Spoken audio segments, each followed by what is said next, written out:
बहुत समय पहले एक छोटे से गांव में एक सुंदर लड़की रहती थी। उसका नाम सीमा था और वह अपने गांव में एक अनोखी पहचान रखती थी।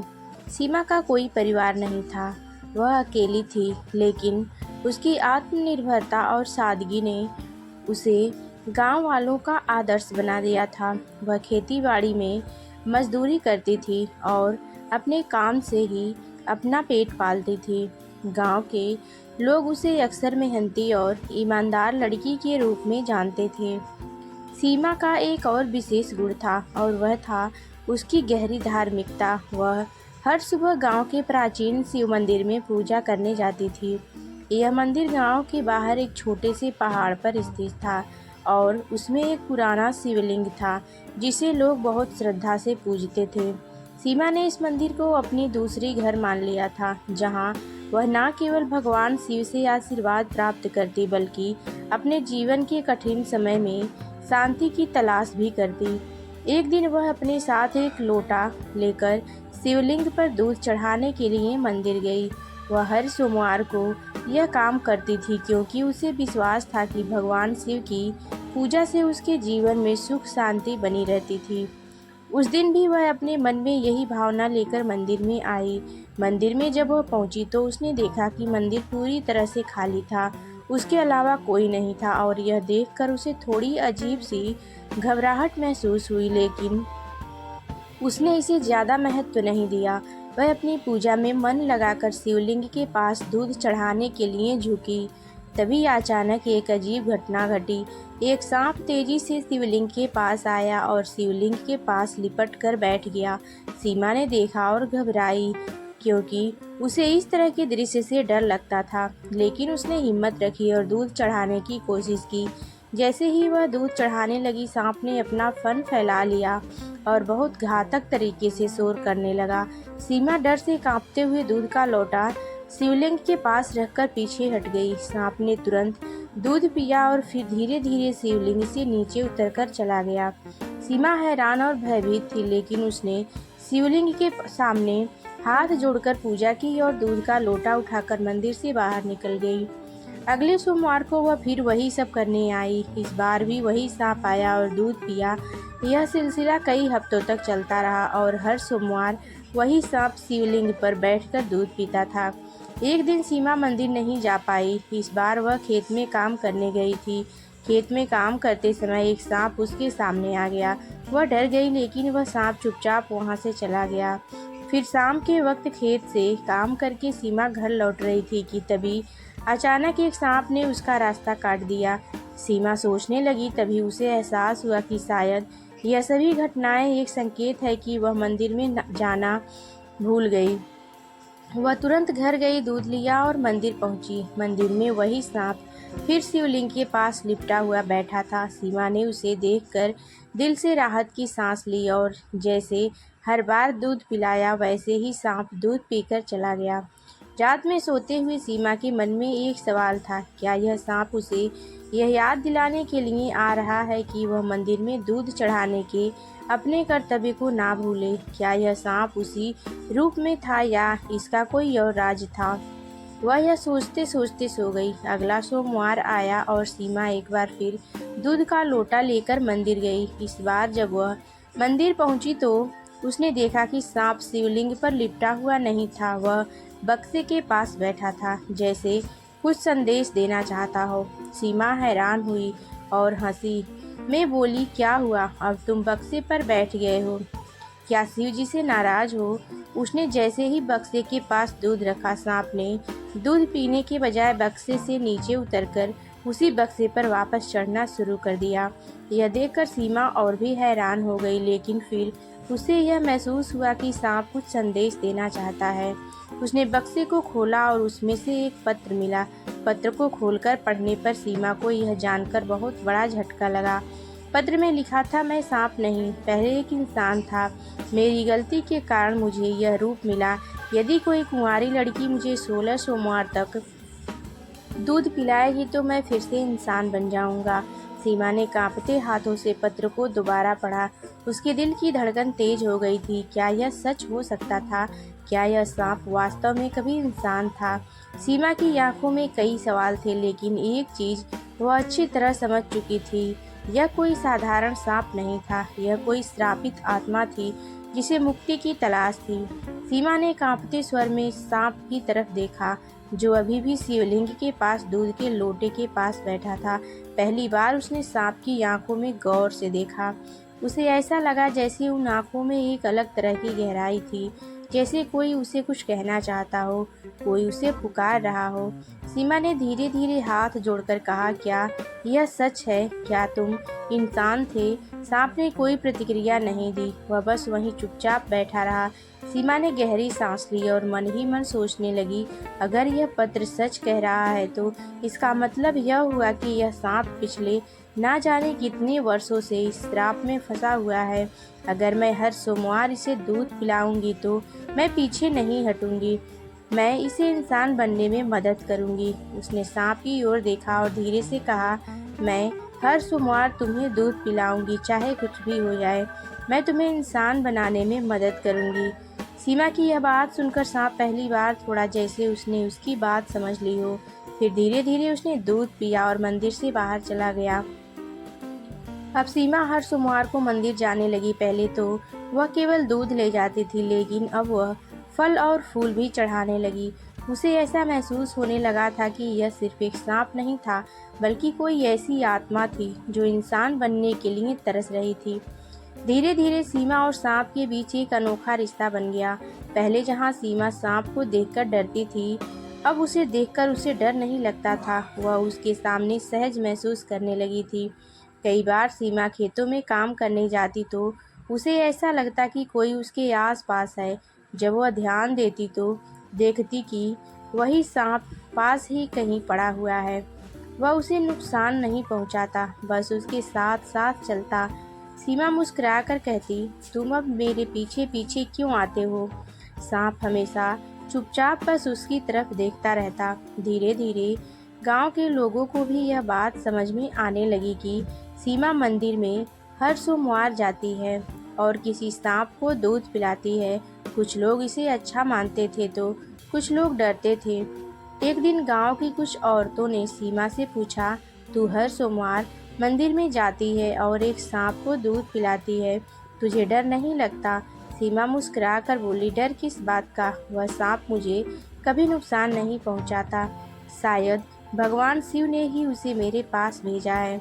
औरतों ने सिर हिला दिया और बोली, भले ही वह अभी कुछ नहीं कह रहा, लेकिन याद रखना वह एक सांप है, अगर उसने तुझे काट लिया तो। सीमा को उनकी बातों से फर्क नहीं पड़ा। वह जानती थी कि यह कोई साधारण सांप नहीं था और उसे किसी भी हाल में अपने निर्णय पर अडिग रहना था। अब 12 सोमवार बीत चुके थे। सीमा को लगने लगा था कि यह सांप अब उस पर भरोसा करने लगा है। कभी कभी जब सीमा थक कर खेत में बैठ जाती तो सांप पास ही कहीं लेटा रहता। यह देखकर कई बार कुछ मजदूर डर जाते और भाग जाते, लेकिन सीमा कभी नहीं घबराई। वह अब खुद को सांप के और करीब महसूस करने लगी थी। उसे लगने लगा था कि यह सांप उसका सच्चा साथी बन गया है। वह अब उसे सिर्फ एक श्रापित प्राणी के रूप में नहीं देखती थी, बल्कि उसकी तकलीफ को महसूस करने लगी थी। एक रात सीमा अपने घर के बाहर बैठी थी। वह आकाश की ओर देख रही थी। चांदनी रात थी, ठंडी हवा बह रही थी, लेकिन उसके मन में कई सवाल थे। आखिर उसने कौन सी गलती की थी? कौन था वह इंसान? क्या वह सच में बदल सकता है? और अगर बदल भी गया तो क्या फिर कभी मुझसे मिलेगा? वह यही सोच रही थी कि तभी उसे अपने पैरों के पास कुछ महसूस हुआ। उसने नीचे देखा, वही सांप धीरे धीरे उसके पास आकर बैठ गया था। सीमा ने गहरी सांस ली और हल्की हंसी के साथ कहा, तुम्हें भी अब मेरी आदत पड़ गई है ना? सांप बस शांत बैठा रहा। अब सिर्फ 4 सोमवार बचे थे। सीमा हर सोमवार और ज़्यादा श्रद्धा के साथ मंदिर जाती। अब वह दिन आ रहा था जब 16 सोमवार पूरे हो जाएंगे। सीमा के मन में एक अजीब सी बेचैनी थी। क्या सच में यह श्राप टूट जाएगा? अगर यह सच में इंसान बन गया तो क्या यह मुझे पहचान पाएगा? क्या वह मुझसे दूर चला जाएगा? इन सवालों ने सीमा के मन को घेर लिया था, लेकिन उसने खुद को संभाला और निश्चय किया कि जो भी होगा वह इस सांप को इंसान बनाने के अपने वचन को पूरा करेगी। आखिरी सोमवार के लिए वह तैयार होने लगी। इस बार वह केवल दूध ही नहीं बल्कि कुछ फल और पुष्प भी ले गई। सीमा की धड़कनें तेज थी। मंदिर का वातावरण शांत था, लेकिन उसके भीतर एक अजीब सी बेचैनी थी। आज आखिरी सोमवार था, जिस दिन वह इस श्रापित आत्मा को मुक्ति दिलाने वाली थी। क्या सच में कोई चमत्कार होगा? क्या यह सांप इंसान बन पाएगा या यह सब बस एक भ्रम था? शिवलिंग पर लिपटा सांप वैसे ही स्थिर पड़ा था जैसे हर सोमवार को होता था। सीमा ने कांपते हाथों से दूध का कटोरा उसके सामने रखा और धीरे से कहा, आज आखिरी सोमवार है। अगर पत्र में लिखी बातें सच है तो आज तुम्हें अपने असली रूप में लौट आना चाहिए। सांप धीरे धीरे दूध पीने लगा। सीमा की आंखें उसे अपलक निहार रही थी। मंदिर की घंटियां बज रही थी। वातावरण में एक अद्भुत ऊर्जा थी। तभी अचानक मंदिर के दीपक की लौ तेज हो गई, जैसे कोई शक्ति वहां उपस्थित हो। हवा का झोंका मंदिर के अंदर गूंज उठा और सीमा को महसूस हुआ कि कुछ अलौकिक घटित होने वाला है। जैसे ही सांप ने दूध खत्म किया, उसके शरीर में हलचल होने लगी। उसकी आंखों से एक अलग तरह की चमक छलकने लगी थी। मंदिर में मौजूद कुछ अन्य श्रद्धालु यह दृश्य देखकर भयभीत हो गए और धीरे धीरे बाहर जाने लगे। अचानक सांप के शरीर से एक हल्की रोशनी निकलने लगी। उसका शरीर कंपन करने लगा और उसके चारों ओर एक दिव्य आभा फैल गई। सीमा स्तब्ध थी। यह कोई सामान्य घटना नहीं थी। तभी सांप धीरे धीरे मंदिर के फर्श पर लेटने लगा और उसका शरीर एक उज्जवल प्रकाश में बदलने लगा। सीमा अपनी जगह खड़ी रही। उसकी आंखों के सामने एक अलौकिक दृश्य घटित हो रहा था। कुछ ही क्षणों में सांप पूरी तरह प्रकाश में समा गया और वहां एक युवक प्रकट हुआ। उसकी उम्र लगभग 25 से 26 वर्ष रही होगी। लंबा, तेजस्वी और गंभीर व्यक्तित्व। उसकी आंखों में शांति और दर्द का मिश्रण था, मानो कई वर्षों की यातना सहने के बाद वह अब स्वतंत्र हुआ हो। सीमा को अपनी आंखों पर विश्वास नहीं हो रहा था। उसके सामने जो खड़ा था वह वही श्रापित आत्मा थी जिसे वह इतने महीनों से दूध पिला रही थी। युवक ने धीमी आवाज में कहा, सीमा, तुम्हारा धन्यवाद। अगर तुम ना होती तो मैं कभी अपने असली रूप में वापस नहीं आ पाता। सीमा की आंखों में आश्चर्य और जिज्ञासा थी। उसने धीरे से पूछा, तुम कौन हो? तुम्हें यह श्राप क्यों मिला था? युवक ने गहरी सांस ली और बोला, मेरा नाम राहुल है। सदियों पहले मैं एक राजकुमार था, लेकिन अहंकार और क्रोध के कारण मैंने एक महान साधु का अपमान किया। उन्होंने मुझे श्राप दे दिया कि मैं एक नाग के रूप में जन्म लूंगा और जब तक कोई सच्चे मन से मुझे 16 सोमवार तक दूध नहीं पिलाए, तब तक मैं इस योनि में ही फंसा रहूंगा। तुमने न केवल मुझे मुक्त किया बल्कि मेरी आत्मा को भी शुद्ध कर दिया। सीमा अवाक थी। उसे समझ में नहीं आ रहा था कि वह इस पर विश्वास करे या नहीं। क्या यह सच था? क्या यह वही श्रापित राजकुमार था? राहुल ने सीमा की ओर देखा और कहा, अब जब मैं मुक्त हो गया हूँ तो मुझे अपने राज्य लौटना होगा, लेकिन मैं तुम्हारा यह उपकार कभी नहीं भूल सकता। सीमा की आंखों में हल्की नमी थी। इतने महीनों से उसने इस नाग को अपना मित्र माना था और अब जब वह इंसान बन चुका था तो क्या वह हमेशा के लिए चला जाएगा? सीमा ने धीरे से कहा, तुम चले जाओगे? राहुल मुस्कुराया और बोला, मैं कहीं नहीं जा रहा। मैं तब तक यहीं रहूँगा जब तक तुम मुझे स्वीकार नहीं कर लेती। सीमा, तुमने मुझे नया जीवन दिया है। अब यह जीवन तुम्हारे बिना अधूरा है। सीमा की आंखों में विस्मय था। वह कुछ बोल नहीं पाई। क्या यह सच था? क्या वह जिसे सांप समझ रही थी वह अब उसका जीवन साथी बनने की इच्छा रखता था? मंदिर की घंटियां गूंज रही थी। ऐसा प्रतीत हो रहा था मानो स्वयं महादेव इस पवित्र मिलन के साक्षी बन रहे हो। सीमा के मन में अनगिनत भाव उमड़ रहे थे। अविश्वास, आनंद, संकोच और हृदय की धड़कनों को बढ़ा देने वाली एक अनकही भावना। राहुल अब उसके सामने खड़ा था, एक दिव्य तेजस्वी युवक जिसे उसने अपने हाथों से दूध पिलाया, जिसे उसने सच्चे मन से अपनाया और आज जो उसके जीवन का सबसे महत्वपूर्ण हिस्सा बन चुका था। सीमा की आंखों में सवाल थे, परंतु राहुल के चेहरे पर सिर्फ सुकून था।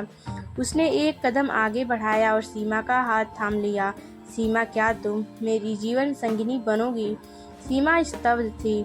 यह सब इतनी जल्दी कैसे हुआ? क्या सच में नियति ने उसके लिए यही तय किया था। उसकी आंखें हल्की नमी से भर आई, लेकिन उनमें संकोच की जगह अब विश्वास था। उसने धीमे से कहा, अगर महादेव ने हमारे रास्ते को जोड़ दिया है तो इसे कोई नहीं बदल सकता। राहुल की आंखों में चमक आ गई। उसने मंदिर में ही सीमा के सामने घुटनों के बल बैठकर उसकी सहमति मांगी। यह देखकर वहां उपस्थित गांव के कुछ लोग भी मुस्कुराने लगे और सीमा ने हाँ कर दी। अगले ही दिन गांव के शिव मंदिर में सीमा और राहुल का विवाह संपन्न हुआ। शिवलिंग के समक्ष अग्नि को साक्षी मानकर दोनों ने 7 फेरे लिए। गांव वालों ने इस अलौकिक प्रेम गाथा को स्वीकार किया और इस पवित्र मिलन का गवाह बने। विवाह के पश्चात राहुल ने सीमा से कहा, अब समय आ गया है कि हम इस गांव को छोड़कर एक नई जगह चलें, जहां कोई हमें हमारे अतीत से ना पहचाने। सीमा को राहुल पर पूरा विश्वास था। उसने हामी भर दी और दोनों एक नए जीवन की ओर बढ़ गए। कई वर्षों बाद राहुल और सीमा अब एक खुशहाल दंपति थे। उनके पास एक सुंदर घर था, जहां भक्ति, प्रेम और वफादारी का वास था। राहुल अब एक सम्मानित व्यक्ति बन चुका था और सीमा, वो आज भी शिव मंदिर में हर सोमवार को दूध चढ़ाती थी, लेकिन अब किसी श्राप को मिटाने के लिए नहीं, बल्कि अपने परम विश्वास और भक्ति को बनाए रखने के लिए। इस कहानी से हमें यह सीख मिलती है कि सच्ची भक्ति और निस्वार्थ प्रेम में अपार शक्ति होती है। जब हम सच्चे दिल से किसी की मदद करते हैं और अपने कर्तव्यों को निभाते हैं तो ईश्वर भी हमारी राह आसान कर देते हैं। विश्वास, वफादारी और सच्चाई ही जीवन की सबसे बड़ी पूंजी होती है, जो किसी भी मुश्किल को पार कर सकती है।